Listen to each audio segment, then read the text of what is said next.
Well, hello and welcome to the Scottish Football Podcast. The news, the views, the analysis, everything you need from our beautiful game. It's Tuesday the 30th September. I hope you're still celebrating what we saw at Bethpage Black at the weekend. But alas, this is not about golf. This is about Scottish football, where St Johnstone are flying at the top of the championship. Former top-flight managers, though, struggling in the second tier. Is League One the most entertaining in the SPFL? And why are Cove Rangers and Kelty Hearts faltering? Here's another couple of questions for you. Will Spartans be caught by East Kilbride in League Two? And can Edinburgh City claw back from their points deduction? The Scottish Football Podcast from BBC Sports Scotland. So many questions on the last day of September. I'm delighted to say we've got a pair of oracles with us who can plot their way through the answers. Craig G. Telfer puts the G in Craig Telfer. Craig, morning to you. Morning, Phil. I'm stuck at Master G and Warren G because we've done the Warren G. Stewart from 15 to 1. I'm really struggling now. There's a pop star called Alex G who recently had an well-acclaimed album out, so give that a listen. Worth a go. Given that my pop history is now my 11-year-old playing me songs on Alexa that she thinks I'm a dinosaur because I've not heard from, I will ask her about that. John Walker, no dinosaur to the world of all things tactics and discipline in football. John, morning to you. Morning, Phil, morning. What's on the Alexa in the Walker household at the moment? Mate, Oasis on repeat. I still can't go over that tour. Yeah. Why change anything from the last 30 years? If Exactly. It was good then, it's good now. Well, listen, let's get into it because I'm sorry, I have invited you on and then just hit you with a succession of questions. But let's start with what's happening in the championship. And there's really one headline insofar as, I guess, probably the championship is concerned. And that headline is St Johnstone. Are they good enough to just not be caught? And already we're talking the end of September and they have so much daylight between them and the rest. It's beginning to get into the realms, Craig Telfer, of runaway leaders. Yeah, if you'd have said at the start of the season that St Johnstone would be 8 points clear at the top of the table after 8 games played and that Ross County would have 4 points with no wins, I think people would have thought you're a wacky. But that's just the way it's panned out. I think that St Johnstone, Simo Valakari deserves an enormous amount of credit for what he's achieved at the club so far this season. There were glimpses last year of what he was trying to do in terms of a bit more progressive with his style of play, and they were looking to pass the ball, a wee bit more consideration of that and just get out of the park as quickly as possible. And now it's fully realised. And I think that St Johnstone fans are having an absolutely superb time under him. You know, we saw from the first game of the season when they beat Partick Thistle 5-1 just how serious they looked and how impressive they looked. And they've been able to follow that up as well with another really impressive series of results. And even when they're not necessarily playing well, they're still able to dig out wins. We saw that at the weekend against Queen's Park, where it took Josh McPake scoring right at the very end to get a win. We saw it on the television against Dunfermline a couple of weeks ago. That was a superb game of football. And against Airdrie, they beat them 2-1, not at their best, but they're still able to dig out wins. And there's no one else is able to do it quite like St Johnstone are. So, it's going to take something incredible to overhaul them, even at this early stage. John, what's interesting to me is that this is a team and a manager that doesn't really have any skin in the game when it comes to championship football. It's not like it's a team that's come through the championship and then failed after one season in the Premiership and gone back down and knows what it takes to get out. What Simo Valakari is doing seems to be re-energising the club. Would that be fair to say after what happened last season? I think so. So I've got my pal Elliot's like a massive St Johnstone fan. So anytime I see anything, I ask him questions about what's going on at the club. How's this fitting in? When Simo Valakari came in, they played Rangers at Ibrox, and I remember they'd played 2 or 3 games and they had like 60-70% possession, looked really good on the ball. And I remember Clement saying, it'll be interesting to see if they do the same here. And they came to Ibrox and did the exact same thing. They lost a goaler. I think they lost a goal trying to play out and then kind of lost their way a little bit in the game. But I was like super impressed by how brave they were on the ball.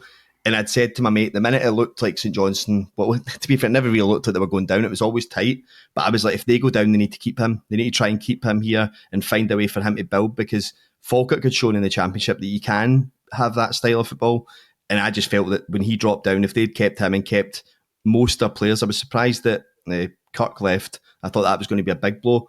But just having that style of play and that energy with certain signings that have come in, and Josh McPake's going to be a huge one. They just seem so comfortable at this level. They probably are a Premier League team, to be fair. They've not lost a whole lot of their squad. They've got a manager that's more than capable of getting them back up. They've got a style of play that seems to suit that league, because I think all of Scottish football's, I think people are underestimating how good Scottish football's got. I think all of Scottish football's improved over the last 3 or 4 years. And I think you're just seeing that with this Championship, and obviously a division we're going to talk to in a couple of minutes is the same. Yeah. One of the esteemed producers of this podcast is a massive St Johnstone fan. And I remember him last season saying, and I pulled him up on this because I was like, you're talking absolute nonsense. But he said, it might be a good time to regroup. And that's what relegation would give to us. And I said, Stevie, how is it a good time for your team to be relegated to arguably the most competitive league in Britain? Because you may struggle to get out of it. And he says, no, Valakari's got them playing. And to be fair, Craig, he's right. Yeah, definitely. I think you never want to see your team relegated. You always want to see your team competing at the highest level possible. And I think a lot of the time when some fans say like, oh, listen, we'll get relegated, we'll take a step back, we'll regroup and we'll come, it doesn't necessarily work like that. Remember when Falkirk were relegated from the Championship, it took them 5 years to get out of League One. That's a lot of regrouping involved to get out of there. But that's exactly what St Johnstone are doing. And on top of that as well, Valakari seems such a likeable and charismatic manager. And if you compare him to his predecessor, Craig Levein, I always got the impression Levein looked like he was doing St Johnstone a favour, like he was just there, and I don't think he could really was all that fussed. That's not the case with Valakari, and I can completely understand why fans have completely bought into what he's doing, and they're just having a good time. You should always look to support your football club and enjoy doing it. And I think that St Johnstone never really built on that Scottish Cup double that they won back in 2021, and it feels like now, just years later, they are able to do that under Valakari. So very promising what we've seen from them so far this season. Craig, I don't know how many numbers has been in your breakfast this morning, but did you just say that fans have to enjoy their team? Like, this is Scottish football. It's never going to catch on. It doesn't. You know something? It doesn't happen all the time, and that's why when these moments do come around, you really have to embrace them. There's only a handful of clubs that are like win a lot of the time. So for the rest of us, for the other 40 teams, well, maybe 41 in Rangers' case at the moment, but these are you've got to make hay while the sun shines in. Let's say St Johnstone just now. I couldn't agree more with Craig. I always say the same thing to my mates. The only thing worse than Rangers playing is Rangers not playing. That's your weekend. So you need to enjoy it no matter what's happening. Yeah, I should just say for any other fan of any other club in the country, there's not just Rangers, there are other clubs as well to do. Are you telling me, John, as an avid Rangers supporter, that the weekends that you have lost this season are actually better for you than the weekends that Rangers have not played this season? Let's be clear. See if it's international break in Scotland, they're playing Friday, Tuesday. I'm watching North Macedonia versus Estonia on Sky Sports because I just want to watch football. So yes, I would rather be watching Rangers either way. Listen, we're having a laugh here. Not a laughing matter at Dunfermline, and I suppose at Airdrie as well with Danny Lennon, but specifically with Neil Lennon at Dunfermline. John, what's happened? Because when Lennon went in last season and the signing was announced of Victor Wanyama, people sat up, they took notice. They were probably penciling Dunfermline in for a huge upturn in fortunes and maybe a run at the playoffs this season. What's happened? I think it's just a really hard league, mate. I think you've hit the nail on the head. I think there's too many good teams in this league that if you're not absolutely bang on it and perfect, you get red cards in games, it's going to cost you points. I think Ayr United prove that. I think St Johnstone are going to be too good for the majority of teams. I think Rafe are so good defensively, they only need a goal here and there. I think Dunfermline are struggling with that kind of... Neil Lennon's come in. Neil Lennon knows the league fairly well from previous, but like you've said, if you've not been in football regularly, you've not been in the league regularly, and you're coming up against people like Barry Robson, who are Simo Valakari's get used to Scottish football very quickly. I just think it's a mixture of all that. you can't keep getting players sent off in games for a start. I thought they'd started the season quite well. I thought they looked like they would grow into the season as they went on. I know they were spending a fair bit of money in the backroom staff, had brought in analysts, had brought in coaches to back that up to try and create more of a modern team behind the scenes. I don't know if that's the Americans owners trying to put their imprint on it, but for me, I just think they found themselves in a really difficult division with teams that are just slightly better than them. And if you, like I said, if you get players sent off, you're not going to win those games. I should just put a bit of context on the bones there, because we're saying Dunfermline's struggling. They've only won twice this season in the Championship, but this morning they're only 3 points outside the playoff spot. Airdrie, though, bottom, cut adrift by a point. Again, maybe the sense, Craig, when Danny Lennon went to Airdrie, that, and I wonder if we are to blame in the media as much as anybody else, because that looks such a good fit. And you almost fall into the cliche of, oh, well, Danny Lennon, he knows what it's all about to be at a club like Airdrie, so he'll get them singing. It's just not happened yet. It's not happened. No, I think Danny Lennon, for anyone that's met him, everyone speaks glowingly about Danny Lennon. He is such a huge personality. He's the sort of guy that can walk into a room and everyone feels 10 feet tall around him. So I think positive as well. Yes, he is. And I think that's what you need in Airdrie's position. I know he wasn't necessarily the fans' first pick for the job. I think he'd been out of football for a wee bit. And if you're out of football for just a couple of years, suddenly you become yesterday's man and a dinosaur and so on. So there's a little bit of scepticism about him, but I think he doesn't have the best of teams to work with at Airdrieonians. I think when you go through that squad, they've got a lot of one thing, and that is like diminutive, technically gifted central midfielders. There's a lot of good players in there, but they're lacking in other areas. They don't really have like an out-and-out striker, somebody who's going to get those like 10, 15 goals that teams would need. They took an absolute doing against Ayr United at the weekend. I actually watched the highlights back for that, and you can see a lot of the faults that where the goals are breaking down. Ayr United were very good, but it was sort of like systematic failures at Airdrieonians, and they did change things around. But by that time, they were 3-0 down after 22 minutes. So the game's already gone. I think Airdrie fans expected a difficult season. I don't think they expected Rhys McCabe to depart quite as quickly as he did. But I think that positivity that Lennon has, he's really going to need to dig into those wells, because I think this is going to be out of a long campaign ahead for them. Let's step into League One, shall we? And where we start is up at the top. Inverness Cali Thistle, a team, John Walker, that we seem to be, and a club that we seem to be on a weekly basis, almost writing their obituary last season with all the financial problems and administration, etc., now flying high at the top. Yeah, I think I used to watch a lot of their games, a lot of their highlights, because I quite like Charlie Gilmore, who came through Arsenal's academy. I think from the minute he came back from injury, like November, December, I mean, they were the form team in the league. They were unbelievable last year. So I don't actually think it was much of a surprise that they've continued that into this season. And I think it is just that continuation. I know the manager is so well liked by everyone around the club. I know Charlie, when he moved to Dunfermline, kind of said that. He was like kind of gutted that he, quote unquote, had to leave to go to a bigger club and a better deal at the end of his deal. But I think the way they played at the end of last season to regroup the points they'd got and be in the form they had, that all they had to do was keep their core together. So I don't actually think it's a surprise at all that they've continued on the form that they had, because they were just so good from January onwards last year. I think they've seamlessly replaced Charlie Gilmore, who was a big part of that. I'm not surprised by them. I'm maybe surprised at how well they've started, but not that they're up near the top.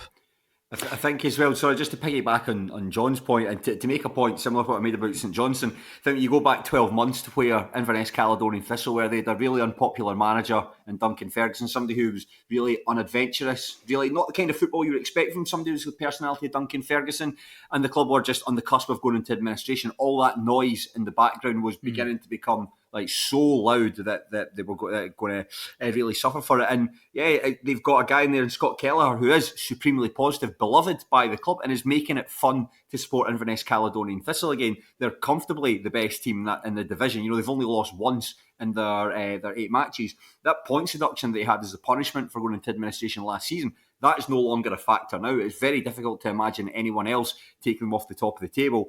And similar to St John's, it just feels like already like there's a matter of time before they go on to eventually win the title. So a really good time to be following Cali Thistle at the moment.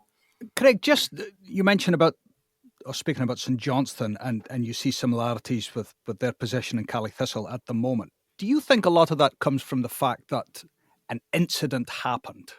Be it relegation in St Johnstone's case, be it almost financial oblivion in Kelty Thistle's case, that an incident happened that brought, and it's a cliche again, but brought everybody under the umbrella, that brought everybody together, and there was a focus, because the focus was almost forgotten at a smaller club that is battling for their survival, that actually this is more than just watching football for 90 minutes on a Saturday.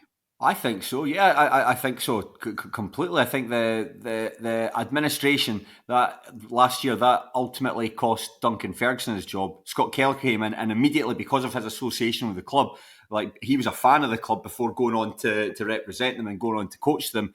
You know, everyone was like, this guy is a brilliant focal point to all rally behind. And sometimes it takes like a big incident like that to bring everyone together. Like, not to jump too far, but Edinburgh City, for instance, I went to see them against East Kilbride a couple of weeks ago. And before the match, I got talking to Kirk Crichton, who's their assistant manager, and I asked him about the points deduction. And he said, weirdly, it's actually a good thing that happened to the club, not because they got the 15 points deduction, but because it just brought everyone together. So a lot of the new faces, everyone just at that galvanising effect, everyone was suddenly united over that same cause. And Edinburgh looked like in a really good position now to actually like move off the bottom of the table. I know they're 3 points away from it, but sometimes it takes a big trigger event like that to bring everyone together. It's happened at St Johnstone, happened at Kelty Thistle, happened at Edinburgh, and well, I don't think Edinburgh City are going to win their title in their respective league. Certainly St Johnstone and Kelty Thistle are going to do that in theirs.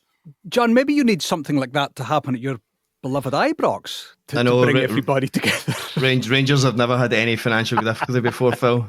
I wasn't speaking about financial difficulties. I was speaking about maybe a good old-fashioned points deduction just to we've had our points deduction this season already. Let's just move on. Oh, and I can see the Royal Mail struggling with the letters of complaint at how we laugh at that. Which John, as you know, I'm just pulling your leg. Listen, we're talking about the Championship, and traditionally we've spoken about the Championship being arguably the most exciting league in Britain. Should we now change that to League One? Because out of the top 8 teams in a 10-team division, only 6 points separate them from Inverness in first place to Peterhead in 8th. I don't know, Phil. I don't know. It feels like it's quite tight at the moment. I think that'll get stretched out as we go on into the season. I think that what maybe takes it down a couple of excitement notches is the fact that, as we said there, we pretty much know who's going to win the division already. I think at the start of the season we had a good indication of who was going to win the division. By the way, we're writing this down because Inverness are only 2 points ahead. So if this goes cataclysmically wrong for you, Craig, the bloopers disc at the end of the season will be brought out. Honestly, I get stuff wrong all the time, so it's just water off it's stuff wrong, but it all comes from a good place. I'll say it comes from a good place. But I think when you look at the division, what does make this interesting is you've got like struggling full-time teams in it as well. You know, if you didn't know much of the division and looked at it, you'd say, well, those 4 teams are going to finish in the top 4 places and everyone else will finish from 4th downwards. But you've got a Hamilton side. I saw them at the weekend when they beat Stennismuir 2-0. A decent side, some good players in there, but I just feel like there's going to be something bad is going to happen to Hamilton at some point down the season. You've got like Queen of the South, who just can't really seem to get any degree of consistency under Peter Murphy. They can look fantastic one week and then they get turned over 2-1 by Montrose the next. And then you've got Cove Rangers, who just are a really small group of players, really lacking in quality there. And that was a bit of a 6-pointer against Kelty Hearts at the weekend. Ended up losing that match 2-0. So it is a degree of unpredictability, but I wouldn't necessarily say it's the most exciting division in Scotland. I'd actually say the division beneath it is there's a lot more fascination with that one.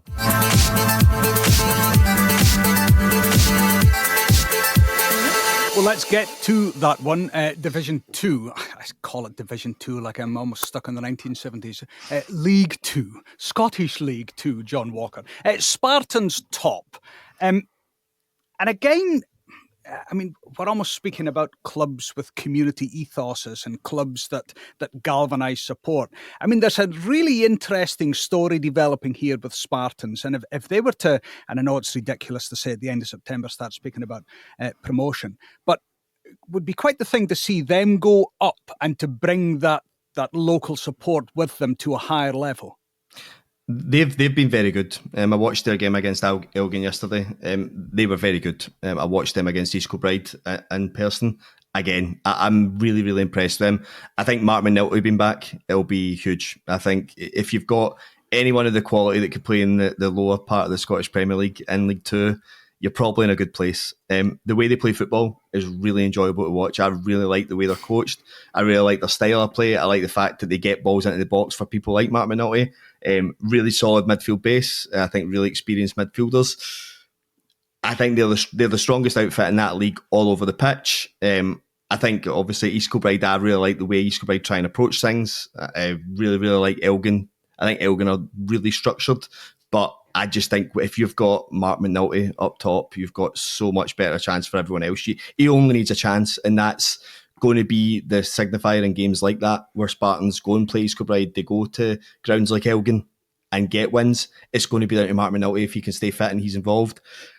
I'm obviously biased. I would like Elgin to be close at the top of the table just now. But I can't look past Spartans. Spartans are just really, really good. Both times I've watched them against hard teams, they've been really impressive.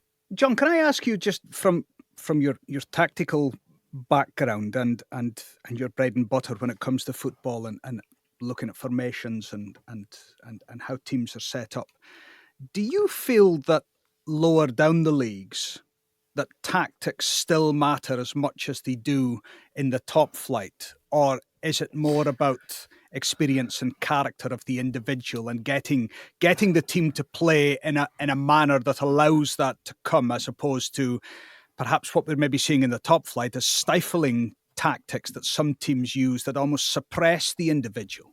So I think if I was I was doing the opposition analysis for Spartans for Elgin last week. I think if you looked at Spartans in the highlights package, you'd probably say Scottish football tends to be quite direct, quite second ball, and it's the team with the most character, more grit, and take their chances at win games. If you watch 90 minutes of Spartans, you'll see there's lots of patterns of play and lots of tactical football that are happening throughout. So for me, I've been quite surprised looking in at League Two so detailed, how good different teams are at doing different things. And I think they are all tactically switched on. And that's with and without the ball. I think it's generic to say that people are good at getting into a low block, they're good at being structured, they're good at stifling opposition. What I'm seeing every time I'm watching these teams is that they're actually building on patterns of play. They're starting to look really good. I mean, I look at the Hamilton first goal against Dennismuir, built out all through the pitch, a really, really good goal. But again, they'll get caught doing that. If I look at East Kilbride, which is a team that I've been involved in was involved in for like a year and a half, really good football inside, will dominate the ball, will play a certain way. But what they'll find is if you're going to grounds like Annan and you're not 100% at it, teams that have got a bit more experience of being gritty and digging out and being structured will turn you over and take points off you. So I actually think there's so many tactical battles going on down in those divisions that's when I said at the start, I think Scottish football has got so much better throughout the whole tiered system from League Two up to the Premier League, where you're now seeing different styles of coaches coming through with different styles of play. And I think you can actually see that imprint starting to progress through all the leagues, not just your Airdrie standing out 4 years ago or Falkirk coming through the divisions playing the way they are. There's actually a lot of good footballing teams, and I think it lends to the fact that I've said for ages, there is so much talent in Scotland that goes unnoticed because players get released for pro youth or drop down divisions and just fall away from it and go into part-time football and take the biggest money down in the 7th tier because it's more money to do 2 days than it is 4 days somewhere. There's so many talented footballers, so many talented coaches, and I think that's just going to slowly progress and get better, and the league will go throughout that. And I think it's something that we all, on all sides of the fence, our side in the media, your side in the tactics, Craig, you as a fan, we almost need to remind ourselves that there's so much focus put on the Premiership and the teams that are in crisis, believe it or not, of a certain week, that actually to drop down the divisions. And it's refreshing to hear you say that, John. Listen, thank you very much indeed. Refreshing to not mention certain managers under pressure, certain teams that are underperforming in the top flight. I'm sure there'll be a podcast along soon that will deal with all that. Craig G. Telfer, John Walker, thank you very much indeed for joining us. On the last day of September, what will October bring our beautiful game? You can keep up to date with what that will be at our website. Of course, remember Sports Sound, whenever the big games are on, Sports Sound will bring them live to you on Radio Scotland. Also, the Scottish Football Podcast.